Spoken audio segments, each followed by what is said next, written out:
একটা জনরোষের খবর পেয়ে আমাদের জামিরা বাজারে আমরা জানতে পারি যে একটা জনরোষের ঘটনা ঘটছে। তো সেই সংবাদ পেয়ে আমাদের তৎক্ষণাৎ আমাদের ফুলতলা থানার ওসি সাহেবের নেতৃত্বে আমাদের মোবাইল পার্টি এবং একটা স্পেশাল পার্টি এখানে চলে আসে।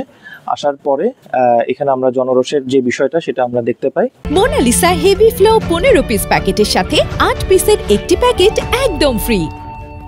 পরবর্তীতে এখানে একজন ভিকটিম পাই আমরা, তাকে রক্তাক্ত অবস্থায় আমরা তাকে রেস্কিউ করি। আমাদের পার্টি, আমাদের ফুলতলা থানা পুলিশ তাকে রেস্কিউ করে তাকে চিকিৎসার জন্য আমরা খুলনা মেডিকেলে পাঠিয়েছি।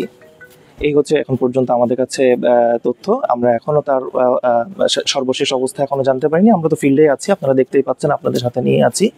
এখানে আমাদের সেনাবাহিনীর টিম এখানে আছে, আমাদের উপজেলা প্রশাসনের কর্মকর্তাবৃন্দ আছে, আমরাও আছি। সার্বিকভাবে এলাকার নিরাপত্তা নিশ্চিত করার জন্য আমরা এখন এখানে তৎপর আছি।